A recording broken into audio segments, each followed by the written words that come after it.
afternoon and welcome to this fairly chilly Friday right here in Nairobi. We are coming to you live from our Mombasa Road studios. My name is Edith Kimani. Welcome to KTN NewsDesk. That's right. My name is Bonny Tunya. It is the 14th day of March 2014 and this is indeed news as it happens, KTN NewsDesk. Let's have a look at the highlights this afternoon.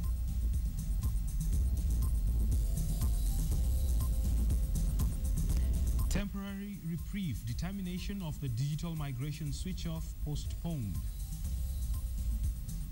Staying put, Meru Governor Peter Munya still in office days after court nullified his election. Also, the Pope's irresistible moments a year later at the helm of the Catholic Church.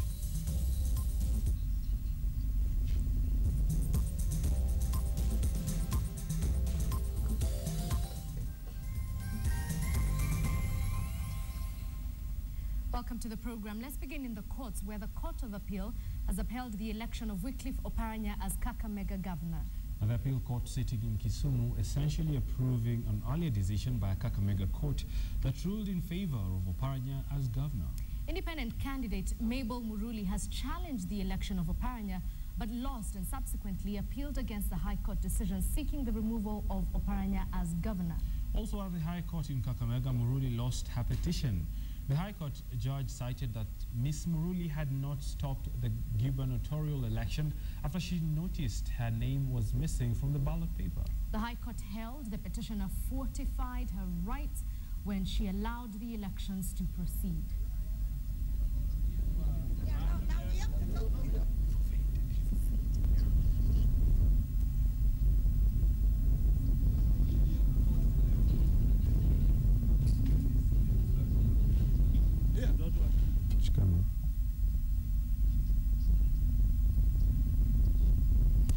Also, we stare the courts, and the Court of Appeal has postponed the judgment on digital migration, extending the period delaying the switch-off of analog signal until March the 28th.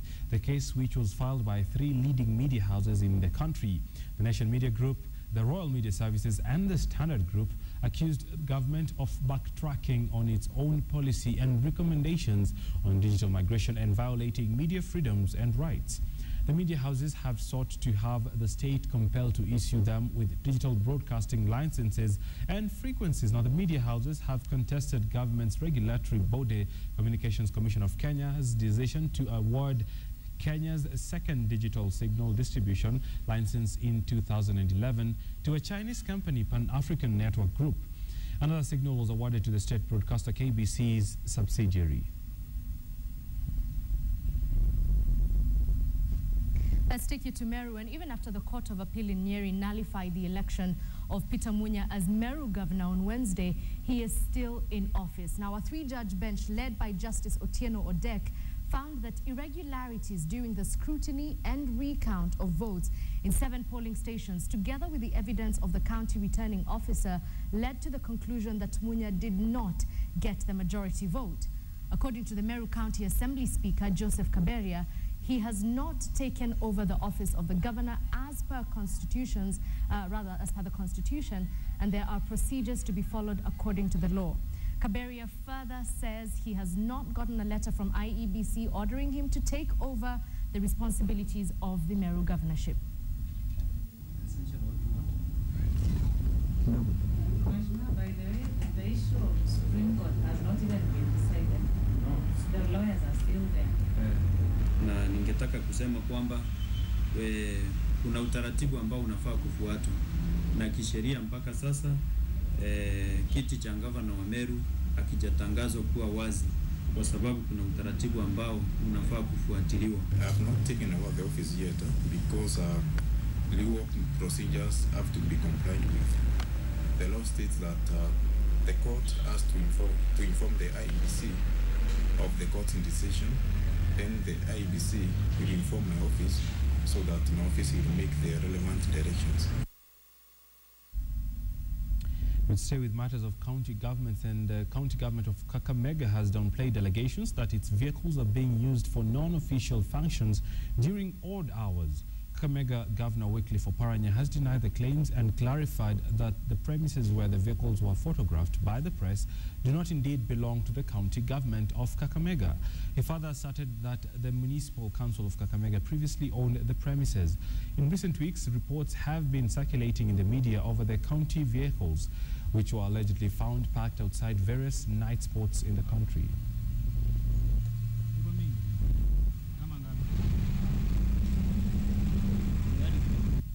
I want to clarify also that where those vehicles are parked is the building belongs to the county government, and we had listed out to a tenant who had put a hotel in the premise, but because of lack of space, we decided to convert it into offices. Wycliffe Oparanya has, of course, had his say, but remember, this story is still online on www.standardmedia.co.ke. Log on and catch up with the details. On the roads, though, police in Naivasha have started a serious crackdown on heavy commercial trucks that carry loads that surpass the recommended weight. Now, the impromptu crackdown saw a truck headed to Goma in the Democratic Republic of Congo nabbed. It was carrying a load weighing 113 tons against the legalized 56 tons along Naivasha-Maimahio Road. The Kenya National Highways Authority Axle Load Control Manager, Engineer Mwita Ngatia, condemned such cases, claiming that the country has lost millions of shillings in road repairs destroyed by overloaded trucks. He added that similar offences had dropped from 40% to 15% in the last 1 year, but warned that such acts will attract heavy fines. We are not going to relent on the crackdown. Our mobile unit is going to continue impounding more trucks until we bring overloading to control. Well, that's quite daring, if I may say so myself. 113 from the legal 56 tons. That's someone who has done it and gone away with it, probably. Someone is sleeping on the job. Sleeping on the job. Well, let's head over to Nakuru. Why don't you kick us off with this story? Right, in a quarter of households across the county have at least one member who sometimes goes to bed hungry. This is according to a poll conducted by research firm Ipsos Synovate.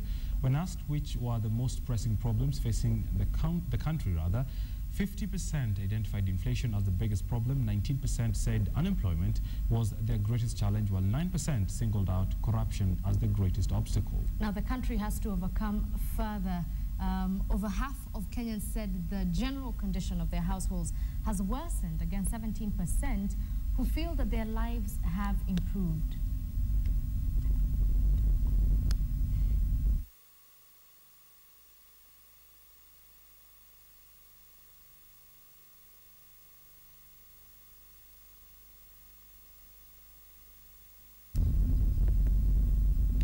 Okay, so that is what is ailing Kenyans, and they're saying inflation is at 50%, but corruption at 95%. Right, let's now go to Nakuru, to a story I had earlier promised. Patients suffering from internal infections will now receive faster detection after the launch of endoscopy machine at the Rift Valley Provincial General Hospital in Nakuru, donated by the central government. According to the facility's nursing officer in charge, that's Dr. John Ochola, the diagnostic machine will enable doctors to easily screen and diagnose unseen infections and offer treatment of various internal diseases, including internal bleeding, ulcers, cancer of the esophagus, and cancer of the bowel, among other diseases. Dr. Ochola notes that the machine is inserted in the mouth or respiratory organs to easily detect what is not visible and can stop bleeding of small tumors. Now, the machine, which has the capacity to handle an average of 30 patients per day, is expected to serve more patients who are always referred to Eldoret Referral Hospital and the Kenyatta National Hospital at a fee. Take patients who are likely to benefit from it, but their patients will be treated without that machine and can be taken elsewhere, like X-ray and other things, and ultrasound and the rest. What the machine simply does is It has a component whereby you can see there is a screen there, there is a light source, there is a camera, and also there is a printer. And this portion here, we insert, there is one for inserting through the mouth, there is another one for inserting through the lower side, and there is also another one for inserting through the respiratory system. I think Tunya will have to give us more details on that, given his background in medicine. Elsewhere, a man from Murang'a County has been arrested by police in connection with production of fake currency amounting to 64,000 shillings. 24-year-old Anthony Mwangi Rogo was attempting to deposit fake money in one of the M-Pesa shops, but his efforts were futile as the police caught up with him. After the arrest was made, he was found with 16 rolls of fishing twine rings, powdered ink, and 2 cell phones in his car allegedly hired from Thika. Following his arrest, the public turned out to say they had fallen victims to his foul play. The suspect will be arraigned in court later today.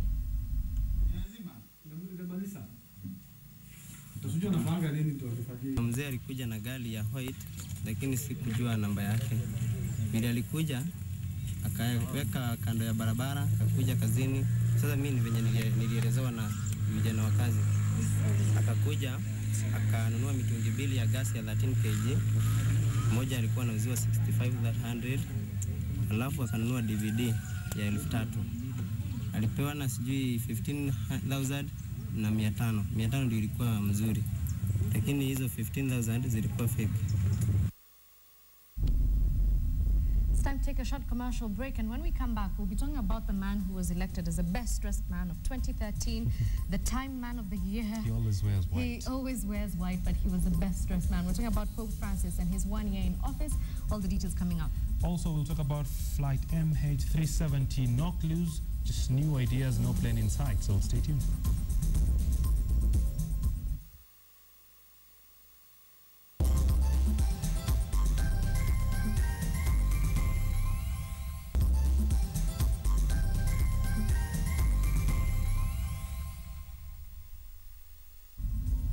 Welcome back to KTN NewsDesk. We're glad you're still watching.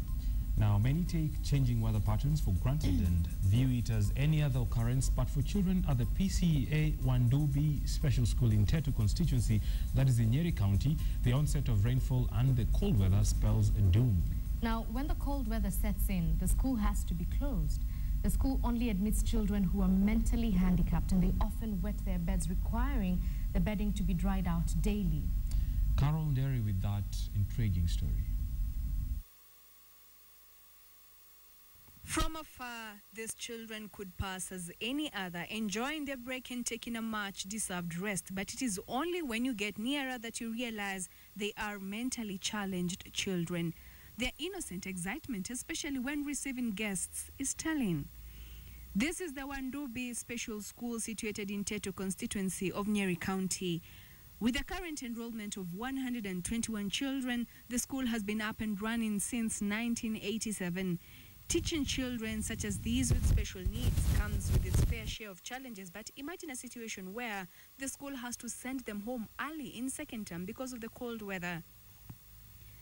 The children, because of their handicap, wet their beds almost on a daily basis, and the bedding has to be hung out to dry and for airing. Well, when it gets cold and rainy like it is now, especially in Nyeri where it gets really cold, and given that the school is next to the Aberdare forest, the challenge of keeping them dry is a different ball game altogether. When it comes to second term, we have that it is very cold here. So we have that problem of drying the beddings and drying the clothes for the children.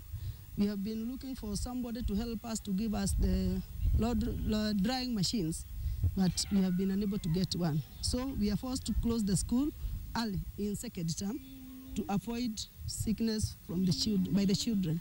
They need so many clothings. Those clothings, even if they are many, they sew themselves, not like the normal person. They don't know whether they are doing it or they are not doing it. As the person who was here before, she said that we cross early. Not that we like crossing early because it is a special school, but the need takes us to that level. A dryer to dry the clothes and the bedding would ensure that the children remain in school for the entire period without the school administration having to send the children home early. Jesse Mwangi, the county assembly member for Magana, has started a drive to mobilize the people of Nyeri, including its leaders, to lend a hand. He says politicians have in the past been hesitant to assist, claiming the children admitted to the PCEA Wandobi Special School come from all over the country and not just Tetu or Nyeri for that matter. And we know it has been a challenge because of the previous political leadership that have argued that maybe these children are not from this particular constituency. And therefore, when we give them any donation, say for example, through CDF, we don't get any political mileage. But what we are saying is, well, these are our children. We will not pray that we get these children from our county so that we can get political mileage. We would be better off when we are feeding these children. Michael Mwangi has taught mentally handicapped children for the last 24 years, and he says it takes more than just being a teacher to these children. Teaching these children, again, they are emotional. So they are not given the actual love. So you will see that even if you are a teacher, you are being called the mother, the father, dad, and so on. So that is a challenge. And the parents also, they tend to neglect them a bit, because they actually think that these children are supposed to be academically below par. They often soil themselves in class, and the teacher's duties go way beyond teaching. Dealing with these children, he says, is a calling. We have that patience or to accommodate ourselves to that level because they soil themselves in a class. When you are there, will you stop teaching? You first of all, as a disciplinary case, make sure that everything is okay. Therefore, when they do that, you have to do it at times. For example, in the pre-primary class, that is the lowest class we have here. They pay 7,000 shillings as school fees, and even this is hardly enough for sustenance. Most of the parents are not able to afford this, and only about half of them pay the full fee. Autistic children need a special diet, but most of the time the school is not able to cater for this and other special needs of the children. They need special diets, but we have autistic children. We have autistic children who are controlled not by the medicine, but the diet. And with vocational training, some of the children are able to make something of themselves, and here they are taught arts such as sewing, beading, weaving, carpentry, and animal husbandry. However, they still need to be supported financially after completion. It is unfortunate that weather patterns can disrupt the normal activities of a school, but that is the situation here at the Wandobi Special School in Wamagana Tetu. At the same time, parents have been encouraged not to hide their children who are mentally challenged, but to encourage them to discover their full potential. Carol Derry for KTN at the Wandobi Special School in Wamagana Tetu, Nyeri County.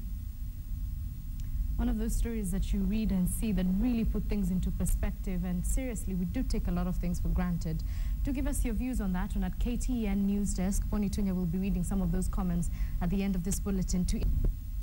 Let's just bring you up to speed with what is happening in the world of business. And the Principal Secretary for Transport, Nduva Muli, has urged African countries in the Indian Ocean region to fully support the establishment of the Regional Anti-Piracy Prosecution and Intelligence Coordination Center in Seychelles. Nduva said the center would help combat threats from regional piracy and maritime transnational organized crime, which has increased the cost of transportation through the Indian Ocean. The Principal Secretary also decried the trade imbalance between Africa and Asia and urged member states in the Indian Ocean region to develop capacity to add value to their marine products before export. The whole issues of trade imbalance come around from the fact that, for example, there is a lot of fishing going on in the Indian Ocean. But where are the factories? The factories are now based outside the African continent. So what we are saying as we develop policies, we'll be saying if you want to fish in our waters, then the processing facilities must be based on our shores so that we can provide employment, we can actually do the value addition within our countries. That's the whole issue. There's mining that takes place in the Indian Ocean of minerals. But where does the value addition take place? It takes place outside Africa. When we have insecurity in our waters, the issues are that the operators, for example, the shipping lines, place higher premiums on insurance to operate within the Indian Ocean and to operate to our countries. That high cost of insurance, additional security, all then trickles down to the freight costs, which then later on trickle down to our cost of doing business and our competitiveness as a country. It's now time to wind up this edition of KTN NewsDesk. Time for your Did You Know fact. Are you ready? Here we go. Give me a drum roll, please. Come on, It's in my Tunya. head. Give It's in me my a head. drum roll. There is. You're so mean. It's Friday. All right.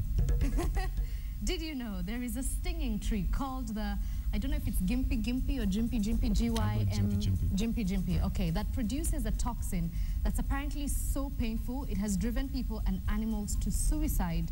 So it's been described as being sprayed with hot acid and electrocuted at the same time, if you can imagine what kind of pain that is.